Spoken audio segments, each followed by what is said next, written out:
Requesting connection. Established. Encrypted. We're live. The show you've been asking for. Advice, technology, and community. Linux first, all others second.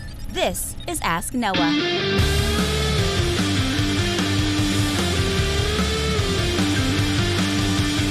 Live from Altispeed Technologies, the Ask Noah show starts right now. This is the show where we came to do all the things on Linux they said couldn't be done and take your questions on how to do the same. The phone lines are open this hour to be a part of the program. It is a free call, 1-855-450-NOAH. That's 1-855-450-6624. Send an email to live@asknoahshow.com. My name is Noah Chalaya. I am your host. Delighted to be here with you as another episode of the Ask Noah show kicks off this hour. Joining me, my co-host, Mr. Steve Ovens. Welcome in, sir. Good evening, Noah. I start the week by saying ZFS snapshots for the win again. Oh, really? You have another ZFS win. Tell me about that. Well, so one of the things I'm working on something, and I'm going to be putting it out on GitHub when it's complete. It may be of use to somebody out there, but I am learning as I go with what I'm doing. So I'm learning.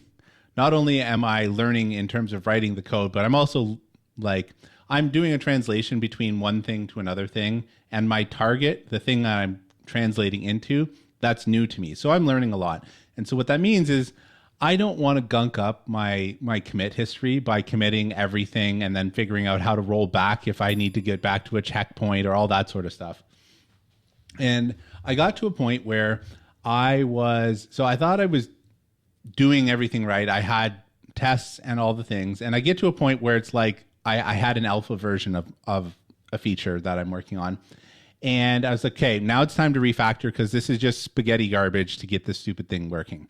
And as I started to refactor and run my tests, everything seemed like it was okay. But then when I ran it against live data, it failed. And now I'm like, oh man, how do I go back and get to a working state of this thing?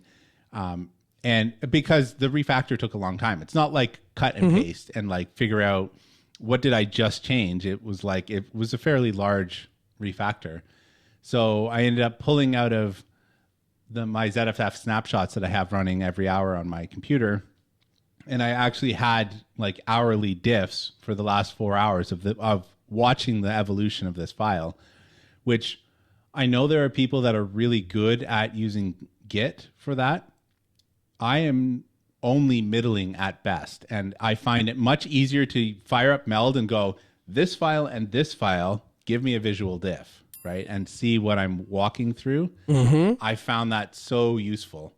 And I have a feeling that, our next topic, there's a lot of people that might also make use of snapshots. Yeah, 100%. I don't want to drive past the fact. So there's a couple of things. The first thing is, can you speak a little bit about reusable domain knowledge? Because what I hear when I hear that story, there's obviously the story as it was, you just told it.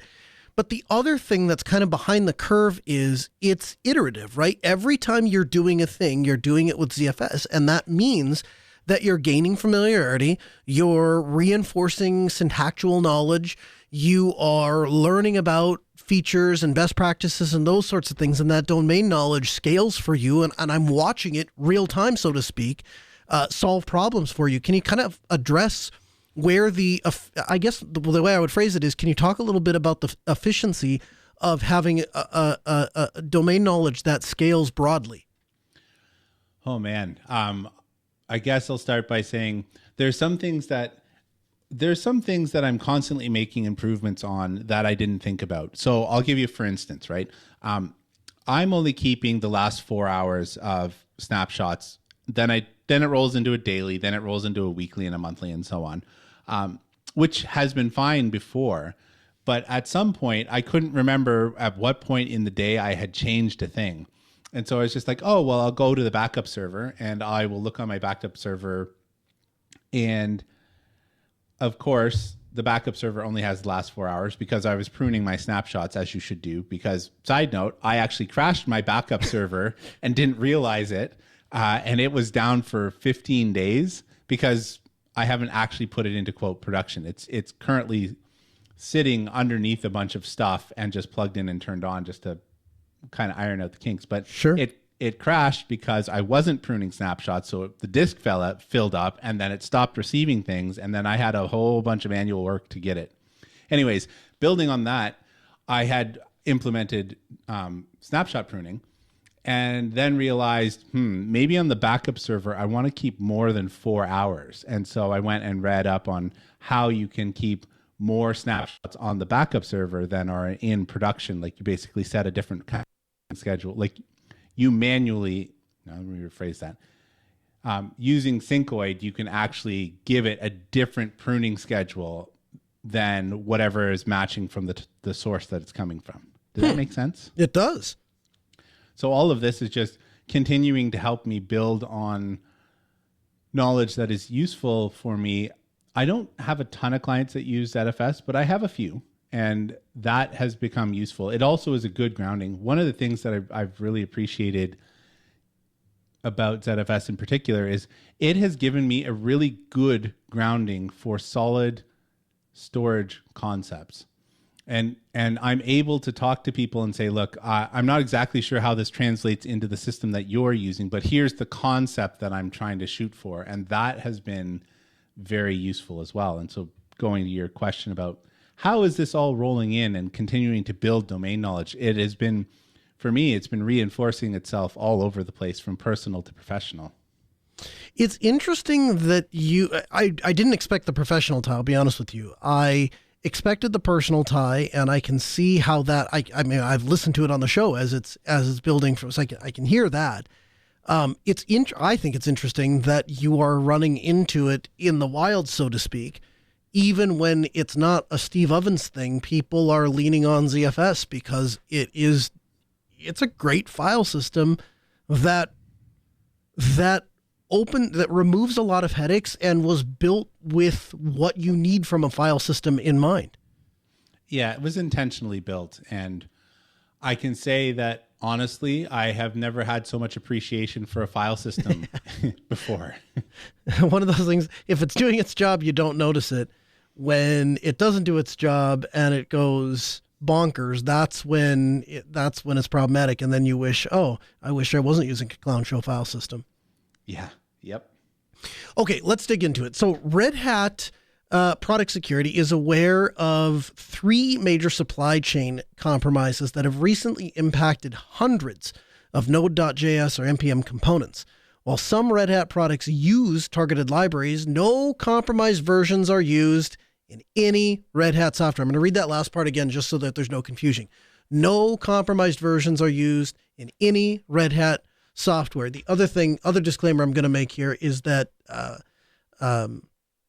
well, Steve, I'll let you say what you want about personal versus professional opinions.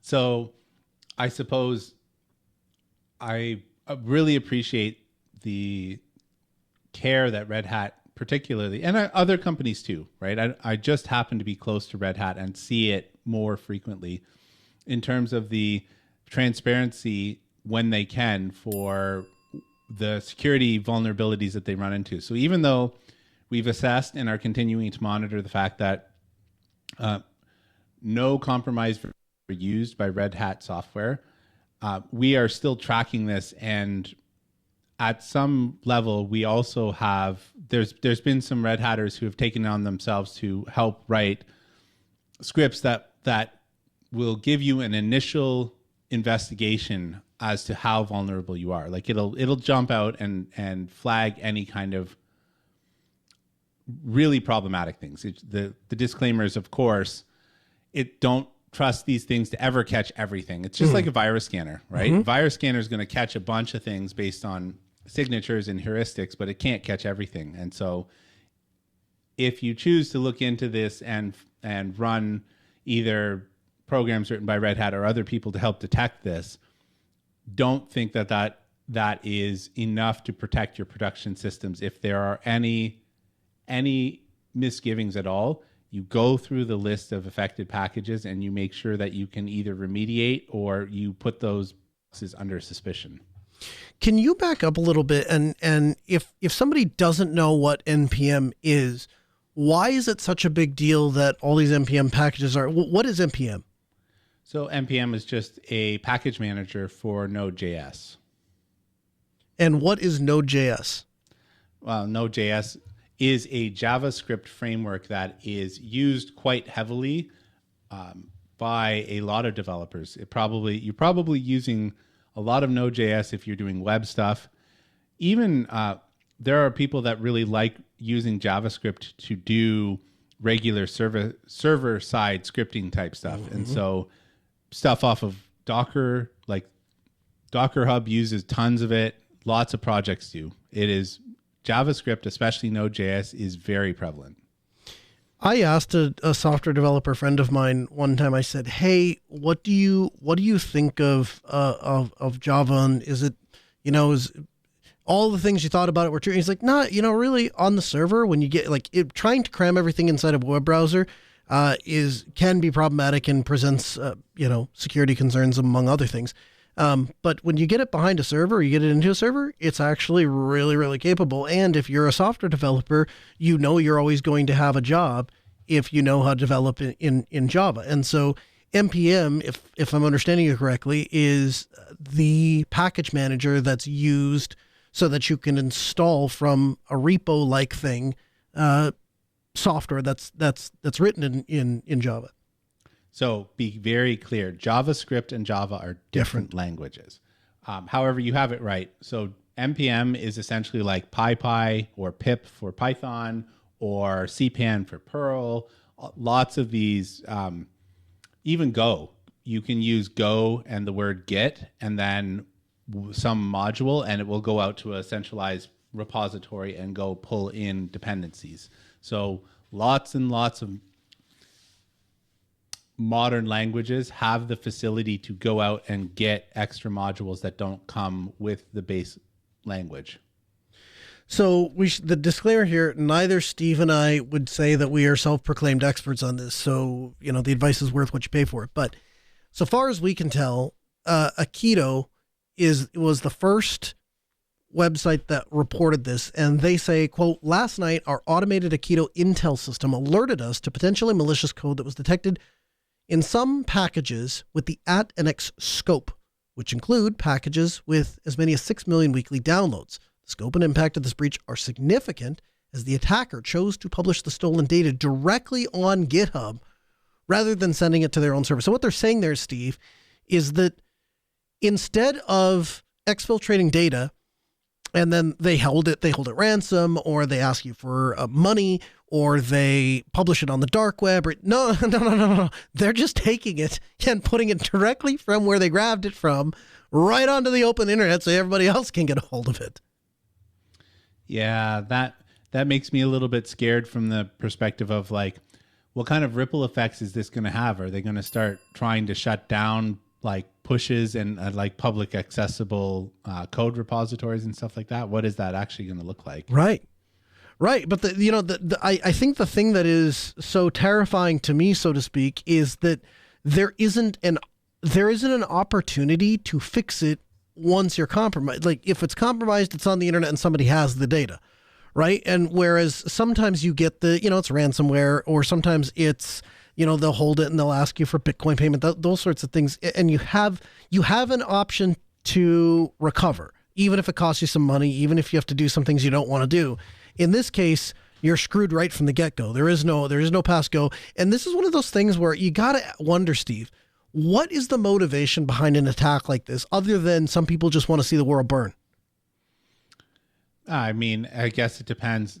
I have understood that there's oftentimes tests to get into elite sections of various societies. And I would imagine that's no different than anywhere else, that some group somewhere is saying, okay, you want in, prove your worth. Sure. 855-450 no, it's 855-450-6624. The email live at asknoahshow.com. So the code is pretty self-explanatory. They're not trying to hide what they're doing here. In fact, they do very little to hide its intent. Here's what it's doing. So the first thing it's doing, it's scanning for secrets. So it's looking for crypto wallets. It's looking for SSH keys. It's looking for environment files. It's looking for sensitive data that is stored in your home directory, in your config, in .local share, in Etsy, those sorts of things, right? So defense against these things, obviously crypto wallets, you should be storing offline. SSH keys, I've never been a fan of storing SSH keys on the disk. Sometimes it's a necessary evil. But when you're redoing a system, again, being able to regenerate those keys so you've got a fresh pair every time if somebody did duplicate them or had access to them, it kind of resets that and having those expire. Or going to a hardware token of sorts where it never gives up the private key. It just signs garbage data and then gives like a yes or no sort of a thing.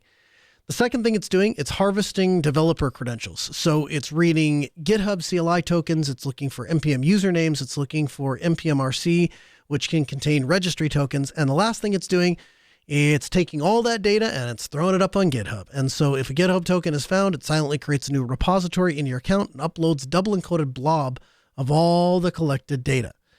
So I guess a couple of things. So one was, as you correctly pointed out, Steve, it was pretty cool to see that Red Hat was right on top of this and is following a thing because they know it affects people, even if their product isn't directly affected. But the other thing I thought was pretty cool, Red Hat did a really great job at rounding up all of the people that did the work, and they didn't take credit for it. They passed the credit on to all of the people in the open source community that dug through all of this and brought it to everybody's attention. I mean, there's not much more to add to that. Yeah. It's pretty cool. So where do we go from here, Steve? There's a script. Did you run it? I did. I ran it on my desktop and a couple of my machines just to see what was, because it was such a wide ranging attack with so many packages. And like, I run random stuff fairly often. Because I'm testing out stuff for Docker or I'm trying to get a thing done. And so I'm kind of cavalier about these things. And so I suppose that's not wonderful. So I went ahead and checked it out myself. And did you get a pop? Nope, I did not. Nothing. Empty-handed. Did you feel kind of disappointed or were you relieved? Feel disappointed. Well, what kind of question is that? No, I think that... it's always the disclaimer, right? It's like, well, this is a first past the post thing. Maybe like it's not necessarily 100%, but it was enough for me to think, well, I'm probably okay-ish. Any recommendations for somebody if they find themselves in a situation like let's say one of those machines had come up and, oh my gosh, something got popped. Would it be burn it with fire, start all over? Would it be clean it? What would be your reaction? I guess it depends on what machine it was and what was on top of it. If it was one of the desktops, like I've worked fairly hard on that set of Ansible playbooks to bring up desktops and laptops, kind of similar to what you are. I'm a little more tethered to my machines from the pets versus cattle perspective, but it's not onerous for me to stand up and get back to where I was. 1-855-450-NOAH, 855-450-6624. The email live@asknoahshow.com. Should we do some feedback? Let's do it. Our first email comes in today from Josh. Josh says, in regards to registers, no mention of Cloudflare, no mention of pork bun. It's a severe oversight. Cloudflare sells all their domains at cost, which means you're paying the lowest possible price for life. Many other registers, like Namecheap and Gandhi, cough, cough, lure you in with 1 year for 99 cents and then charge you $20 a year thereafter when it should be $10. If you don't need the fancy Cloudflare features or don't like how they basically run the internet, I wouldn't blame you for going with pork bun. So Cloudflare, I'm obviously very well familiar with, and for exactly the reasons that Josh stated is why they didn't make it on the list. Pork bun, however, is new to my vocabulary. Steve, were you aware of pork bun, or have you had any interaction with them? I was absolutely aware of it being a thing, and it was one of those things. I suppose they chose a good name from the perspective of like, I bumped into it. I was like, pork bun, what a stupid name. And then you never forgot it. Nope. But again, we've talked about how I'm kind of a stick when I worked around my Namecheap weaknesses for all of the DNS verification I do for Let's Encrypt. Instead of going to someone who had a nice API, I spent hours writing a stupid thing so that I didn't have to move my registrar. So was aware of it. And again, just like, So the pork buns seems like really good nerds, right? Like based on my 30 seconds of Googleating and clicking around their site, I dig creative names. I do. I think that is a sign of somebody who cares and somebody who's trying to build a memorable brand, that sort of thing. I was not aware, and maybe you were, of this concept of they lure you in with the 99 cents and then they charge you $20 a year, where other domain registrars sell it at cost. I will say, however, I've noticed that Register for Less has always been their consistent. I think it's $14 a year. So maybe they're upcharging me too, and I never noticed it. But I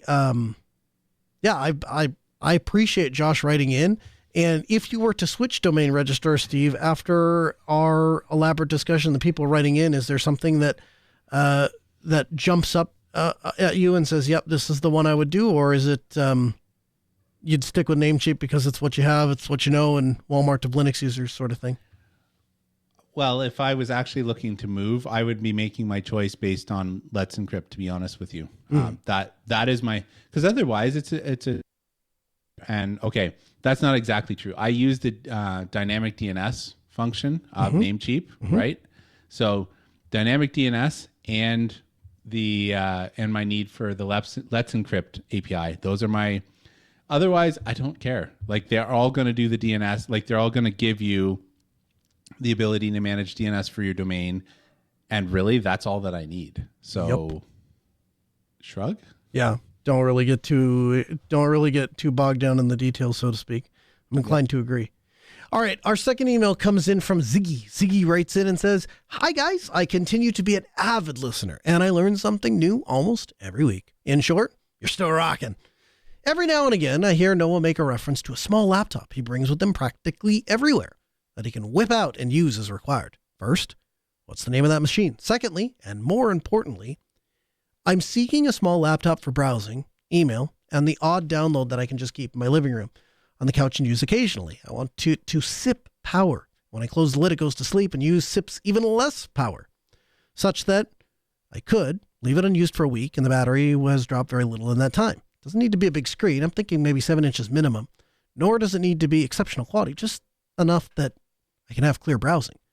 Before you possibly suggest a tablet, I've been looking, and to my knowledge, a decent, well-functioning Linux tablet is just not there yet, which would be my preference. But if you have an Android recommendation, I would look at that too. Regards, and keep well, Ziggy." So, Steve, your thoughts on small portable laptops? Didn't get a price range. I didn't see that would be helpful.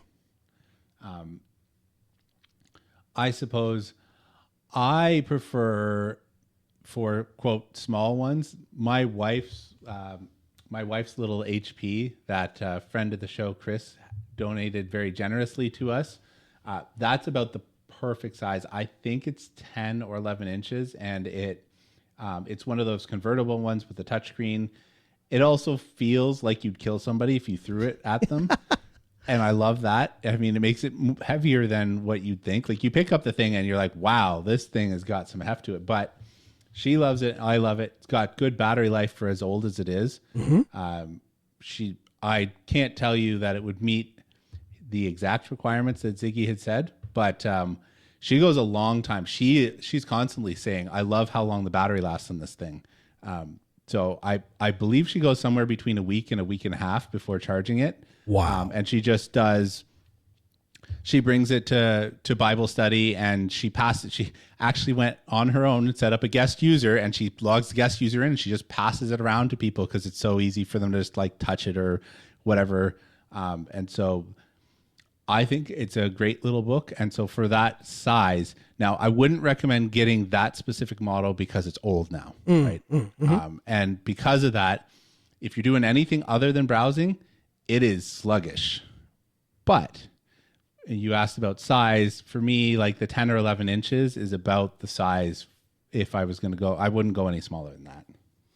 So I'll answer his questions in order. So his first question, what laptop am I talking about? I'm talking about the GPD Pocket first generation. And the reason that I bought that laptop and the reason that I loved it so dearly is it is a 7-inch screen. It is touchscreen. It's a 1080p display. It had 8 gigabytes of RAM, which is enough to be usable for things, and Type-C charging. And so in what would be if you remember, if I'm gonna date myself here and take myself back to the 90s. If you remember the HP LX100 or 100LX or 200LX, the palm top computers, it's that form factor, that size, but it's a full x86 processor. And so I routinely refer to it as my laptop that I can use where it's socially unacceptable to have laptops. Are you ready for a really sad story, Steve? Sure. Why not? Do I need a drink for this? You might. It broke. My little laptop broke. After years of faithfully riding around in my backpack, being there when I needed it most, it died and it no longer works. And so I said to myself, you don't need to purchase another technology. You've got plenty of technology. Just go use another thing. And I thought to myself, okay, what was the one thing I used it most for? And that was easy for me to land on. I used it for super productivity, essentially glorified task list. It was the thing that ran my task list. Among other things, that's what it did. And I thought, okay, well, there's other technology that can do that now. So I went to my trusty PineTab. That'll run super productivity, I told myself. And to Ziggy's point, Linux tablets aren't really there, but it's pretty dang close. So I bust out my PineTab. Oh, it needs an update. So I go and do the update. Guess what happened to the PineTab? It also stopped working. So I'm not doing real well here, Steve. And so I actually regressed to what even is this thing? It's a Surface Pro 1. So it's the original Microsoft Surface. And again, to Ziggy's point of they're not really ideal, or Linux tablets are not there. There are definitely some downsides. I've got Arch running on it right now. Problems that I run into, if I close it with the lid attached, it will go into sleep, but when it comes out of sleep, it wakes up for like 15, 20 seconds and it goes back to sleep. And it doesn't matter what I do, it continues to do that. And so the workaround that I have found that is begrudgingly acceptable to me, that's the other thing. With KDE, it won't show me the virtual keyboard the very first time you log in. The very first time you log in, you got to use a physical keyboard, then you can toggle the accessibility stuff and all of whatever. So the process to use this thing is the following. You power the thing up, sign in with the attached tablet keyboard, then you can magnetically disconnect it from the little docking keyboard thing, and you can use the touchscreen keyboard, and then you can put it into sleep and wake it up, and it works. Do I get a week's worth of battery? Not even close. I get in fact, yesterday, day before yesterday, I left it. I was working on a client thing and I left it, and I had charged it up the night before. So we started with 100%, and it spent most of the time in sleep. I'd woken it up a couple of times to add some stuff to the task list and look at what I was doing that day, but mostly spent its time asleep sitting on my desk. And when I picked it up the next day, it was down to like 30% battery. So no way it's making a week. However, it's also, I got it as a hand-me-down almost 10 years ago, and it was used then when I got it. So I don't know your mileage will vary depending on what you get. If I woke up in Ziggy's shoes, I wouldn't hesitate for a hot second to plop down another $200-300 on a GPD Pocket. I've loved it. I have nothing bad to say with it about it. The only reason I haven't replaced it yet, is I want to burn through this other technology that I have first, that it's not going to get worth any more money. And in the end, I don't have to have it. So I'll burn through this first, and then I'll probably circle back to it. To your point, Steve, if you are looking for effectively what your wife has is a 2-in-1, is that accurate? Yep. If you're looking for a 2-in-1, you're going to have just carte blanche. You're going to have a better experience on Linux than you're going to have with anything else. The GPD Pocket is good. It's not perfect. Actually, it was Martin Wimpress did a distro a spin of Ubuntu Mate specifically for the GPD Pocket. He has finessed or fixed all of the issues with it. So if you use that, it's fine. However, The last version that he published, because it's getting up there in the tooth, is I think like 1804. So a person would have to either find a way to re-implement all of the little fixes he's done, or you just have to work around the fact that it will do things like it will go into sleep the first 2 or 3 times. Fourth time you try and bring it out of sleep, or after, it just doesn't wake up anymore. And I brought it up to him one time, and he explained in great detail what was happening and how he worked around it and how he fixed it. Could I repeat that? Not a chance. But it's all available on GitHub if you want to go find the fixes that he did. So it's a really long-winded way of saying there isn't a perfect choice. And if you find a perfect choice, Ziggy, would you please tell me? Because I would like to participate in something like this. I would like to own something like this. But at the moment, there isn't anything super ideal. If I was plunking my own money down, I would probably very seriously consider the laptop Steve has. Are those Dells or HPs? They're HP ProBooks. ProBooks, yeah. So that would be high up there on the list. I think Dell Latitudes they have some 2-in-1s that would probably be up there on the list. Now this is 4 or 5 years ago, so my memory is struggling a little bit here, but we purchased a Dell Rugged tablet. It was a Latitude tablet for a client, and I remember installing Linux on it because I wanted to see how it worked, and I remember thinking, it's usable. It wasn't perfect. I can't remember if it was the touchscreen didn't work or the sound didn't work, or there was something that was like, it's not perfect, but it's also not completely unusable. I wish we had a better answer, but I don't really have a better answer for you. I saw that we linked the Starlight from Star Labs. Thoughts on that? I don't know much about that one. I just wanted to say one last thing about the ProBook.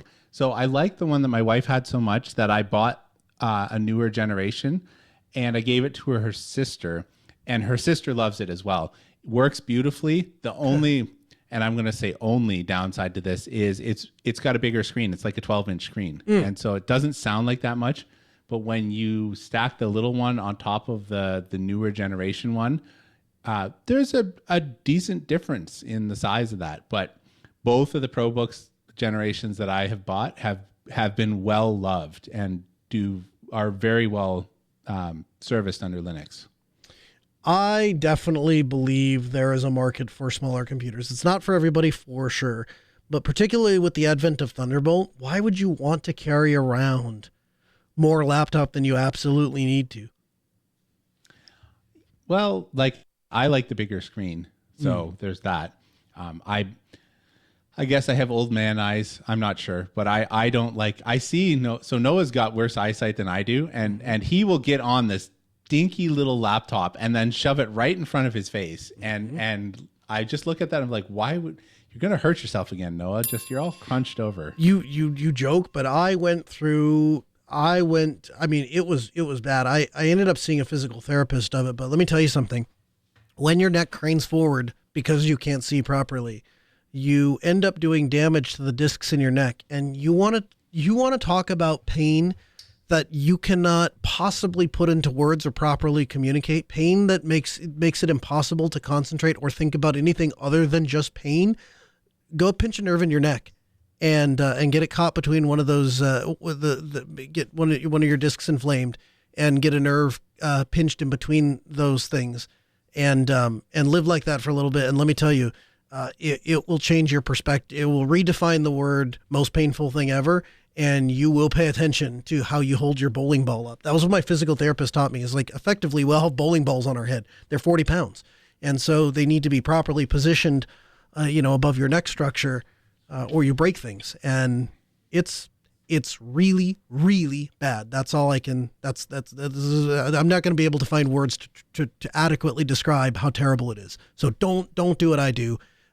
Learn to have proper posture. And since then, I've become very passionate about ergonomic workspaces, and I broke down and put glasses on my face and those sorts of things. But that's all because of, it's no joke. Cramming your head to see things is not good. And so if you can't see the screen and it's too small, get a bigger one.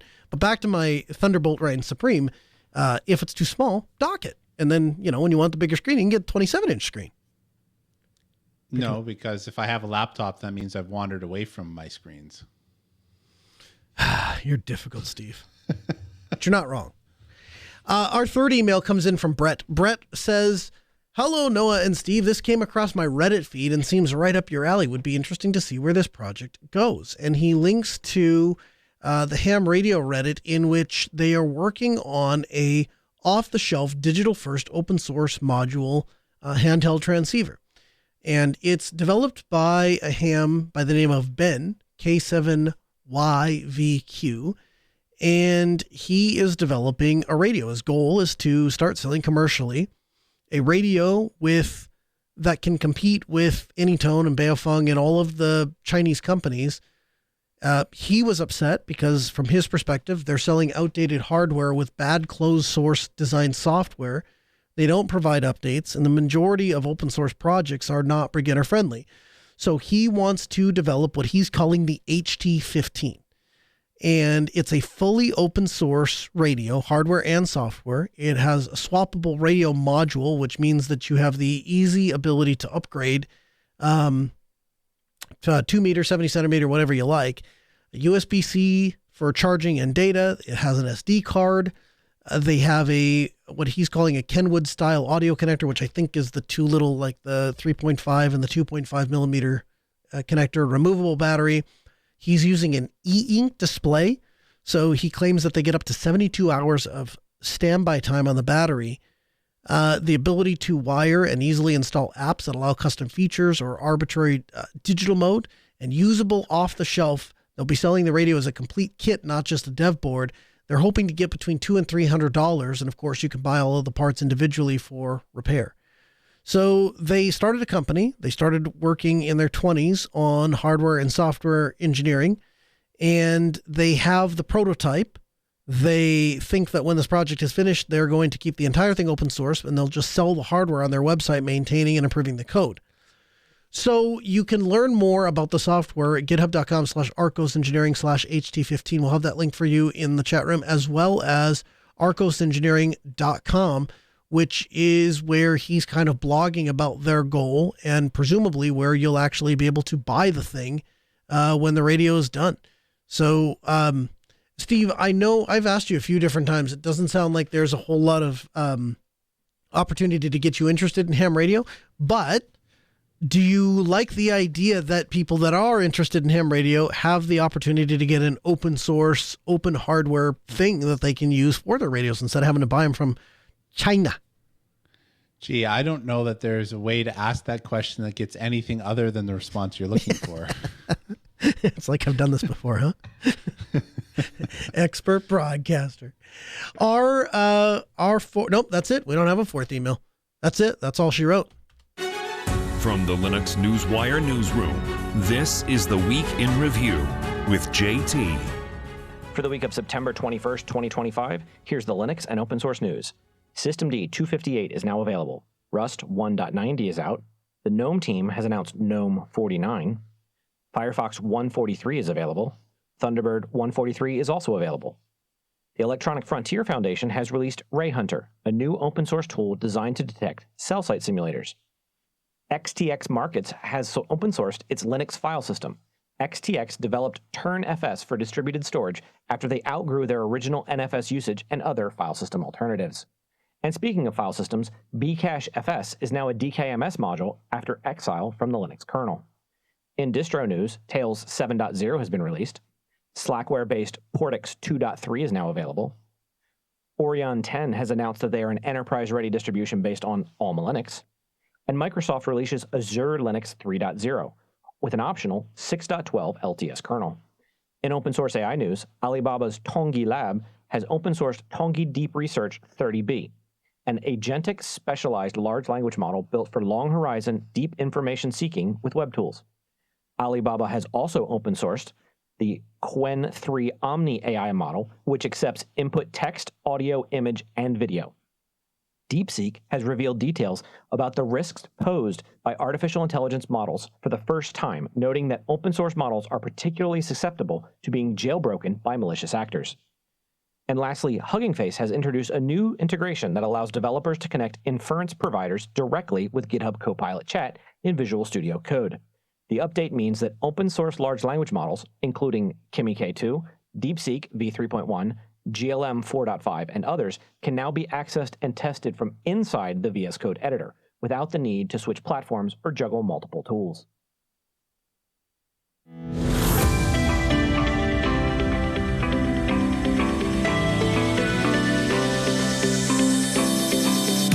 OBS 32 has been released today, a powerful open source cross-platform free software for video recording, live streaming on Linux, Mac OS, and Windows.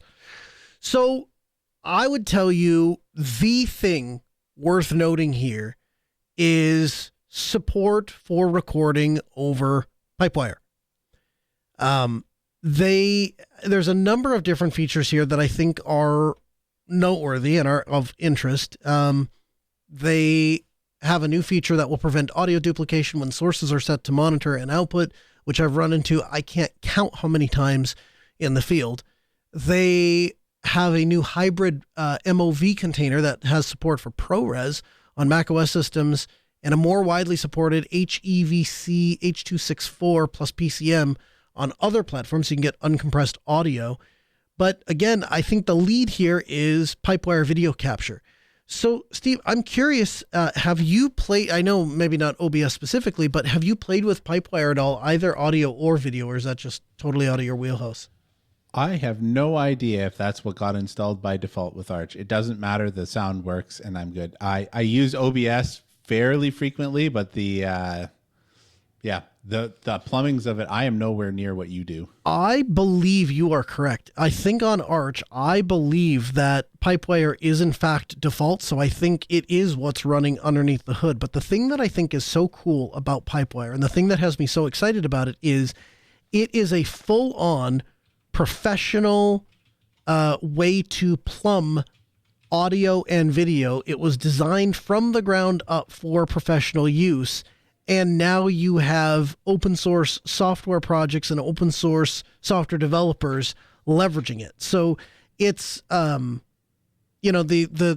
guess if there was a proprietary alternative, I guess it would be the closest thing I could think of would be NDI, although NDI is really designed over a network, not necessarily in a local system in and of itself.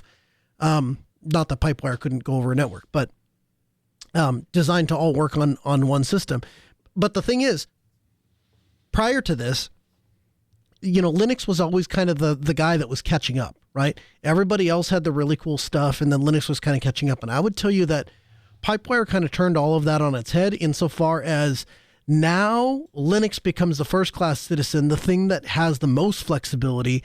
Let me see if, I don't know if I still have it installed, but there is, QPW Graph. So if you install QPW Graph, it will give you a UI that shows you how all of your audio stuff is routed as is. And so for the most part, you probably have something like a playback front left, front right, that sort of thing. And then every application is going through the built-in audio, analog, stereo. And so you'll see a pair going from the output of, let's say, Firefox to built-in stereo analog, and then from built-in stereo analog to the playback, front left and front right sort of a thing. You can just drag the little connector things around, right? And so let's say you open up Audacity and you say, I want to record what's coming out of Firefox. You can just draw a little line from the Firefox left and right output to the input on Audacity, and Bob's your uncle. Now you're recording what's coming out of Firefox directly into Audacity. And so there's so many things that allows you to just click, drag, just do. And I've been playing with that for a few years now with audio. It's extremely exciting. I don't even have words to describe how excited I am that we'll be able to do this with video thanks to OBS. And so OBS, the first time I used OBS, it was you could switch inputs and that was about it. Didn't really have shortcuts, didn't really have tie-ins, didn't really have much in the way of externally referenceable API. I mean, there just wasn't a lot of stuff there.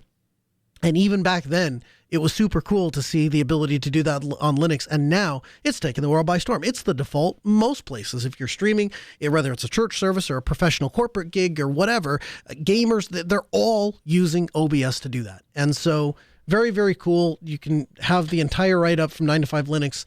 That'll be linked in the show notes at podcast.asknoahshow.com.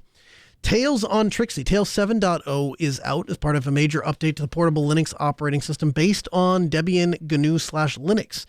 So every other time I have used Tails, and I guess I should back up a little bit, the value for Tails, if you're thinking to yourself, who cares? I don't need Tails is the way that you can prove to yourself that what you're doing is reproducible, right? Because every time you turn the computer on, it's a brand new, fresh environment. And so the things that you want to make sure that you have down on lock, I want to make sure I can connect to my Wi-Fi. I want to make sure I can log into my email. I want to be able to check my text messages. I want to be able to check my IMs, my instant messages, those sorts of things. I want to be able to do that now. And doing that on Tails has taught me that I don't need a particular computer. I don't need a particular configuration to give me any x86 piece of hardware. I carry the flash drive with me. I'm good. And I can use any piece of hardware and I don't have to trust it. And I often don't. So I pick the hardware up, I stick my Tails drive in there, I boot into it. It's a familiar environment. I know where all the steps are. I've got all of the persistent data that I do need saved onto the flash drive. And so I'm able to reference that. And it becomes an exercise in reproducibility. I can get these 5 things, these 7 things up anytime, any place. Doesn't matter where, doesn't matter when, doesn't matter the hardware, doesn't matter the scenario. I know that process is reproducible. From there, though, there are a number of privacy-respecting tools and things that Tails does.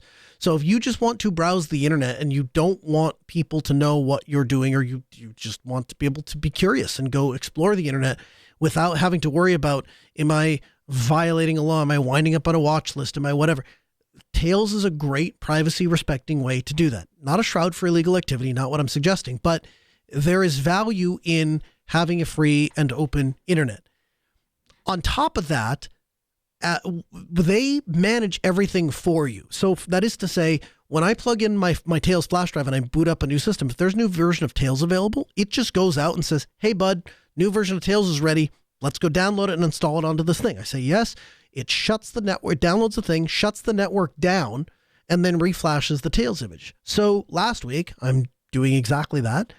And I get notified, hey, there's a new version of Tails out, but this one doesn't qualify for the automatic upgrade. You got to go do the manual process. So I go dig into it a little bit. Well, it turns out they have iterated to Debian Trixie. And so they're on Debian 13. A couple of things that come with that. GNOME 48, they remove the Cleopatra app from the favorites menu. So you got to start it from apps and accessories. They removed the obsolete network connection option at the welcome screen, the places menu, and some of the package and the live ISO. So they've removed things like AR, Aircrack NG, and SQ. I was a little sad to see Aircrack NG go, but I get it. The vast majority of people that are doing it are not trying to crack WPA2 and then get on the internet. They likely already have access to the internet. And there's a security risk anytime you have something that doesn't absolutely need to be there. The devs note that starting with this release, Tails now requires 3 gigabytes of RAM instead of 2 for a smooth experience, so a notification will be displayed if the RAM requirements are not met. Of course, it'll be possible to upgrade the existing Tails installation to 7 by doing a manual update. The other thing I wanted to point out, because I saw this in their blog post and I thought it was kind of cool, Tails 7 is dedicated to the memory of Lunar, who is Jeremy Bobbio. And Lunar has always been by our side throughout the Tails history, from the first baby steps of the project to eventually became Tails to the merge with Tor. He's provided sensible technical suggestions, out-of-the-box product design ideas, outreach support, and caring for organizational advice. Steve, you have any use for Tails, or is that one of those things like that, who cares / not needed by me, it works just fine as is? Well, I wouldn't say who cares. There's a lot of things I would say that for. Tails is not one of them. I haven't had a need for it, but the reason why I wouldn't say who cares is because I could see getting into it. And largely it's because I get used to a rut, and I am the epitome of, if all you have is a hammer, everything's a nail. And so I will go to extreme lengths accidentally. I don't mentally sit down and think I'm going to do this. I just think, well, these are the options I have available and I'm going to work within them. If I can break out of that pattern from time to time, I could see Tails being a thing that would be very interesting to me. Yeah, there's a couple of aspects. There's a privacy aspect, which I'm guessing is probably what appeals to you or what keeps it on your radar. The other thing is, I think that I have found that I feel like my sword is sharper from doing the experiment of every time I turn it on, I have to start from scratch. Every time I can't count on anything. In fact, my son was giving me a hard time. We were working on a project and I had a Tails machine going and I was taking notes on it. And he's like, that's a bad idea. I'm like, it'll be fine. He's like, that's a really bad idea. I'm like, it'll be all right. And then the battery died and everything was gone. And he's like, I told you that was a bad idea. It's great for a lot of things. It's not great for persistent data. Turns out that's true. Well, if you had something like Wiki.js that you were taking your notes in, it wouldn't have mattered. Absolutely. And so I should have gone that route. But it, again, just the ability to take any piece of hardware and make it yours, and then it goes back to being whatever it was afterwards, I think it's a technical experiment that everybody should do at least once. Go and get in. The other thing that I think is potentially beneficial about Tails is I think it has the opportunity to get people into Linux that ordinarily wouldn't be into Linux, right? So you don't have to reinstall anything. You don't have to rely on it for your apps. You don't have to do any destructive thing to your work computer. You can use your work computer because it's not going to do anything destructive to it. You can use your existing personal computer. You can boot off one of those tablets we were talking about. Any of those things work. And so I think it has the opportunity. It's like try before you buy sort of a deal. And so you have the opportunity to test drive Linux a little bit, see what you think, see how it works, see what apps do work, see what apps don't work. And then if it's for you, then you can dig in full force. And if it's not for you, then you can abort. But and you spin your own version of it. So like one of the things I was thinking about is you might not always have good, reliable internet, but there might be some tools that you would like to always have available to you, such as like Ansible, for example. Yes, they have thought of that. So it's a checkbox essentially, and it says, allow me to have persistent apps. And if you check that thing, it'll ask you some questions about, where it's going to be stored and that sort of thing. And then it will let you install apps. And the interesting thing about the way that works is they're not installed on the flash drive. It just has the necessary data on the flash drive, because every time you boot after that, every subsequent time it'll say installing your persistent apps. And then you give it a little bit and they will reinstall themselves with or without an internet connection. Sort of like it caches the packages in a spot and then there's an install on boot kind of script. Exactly. Interesting. That's an interesting thing. Yep. So you're limited to what's in the Debian repository, right? Or you're limited. For me, what I've done for a lot of the apps that I want to keep with me is I'll just use app images. So you're limited to what's in the Debian repository if you're doing it that way. But yeah, definitely something worth checking out. And if you fall further down that rabbit hole, I'd be interested in hearing about your experience. The music in our ears means we're out of time. I thank you for joining us. We record the show every Tuesday at 6 p.m. Central. Why is that important? Well, it means that you have the opportunity to participate with us in person. You can give us a call. You can join us in the interactive chat room. You can join us in the interactive Mumble room. We'll answer your questions. We'll take your calls. They'll all be available there if you do that. You can follow me for the latest, noahc.us/contact. There's all the socials and all of the various different places. We'll be back next Tuesday, 6 p.m. Central, AskNoahShow.com.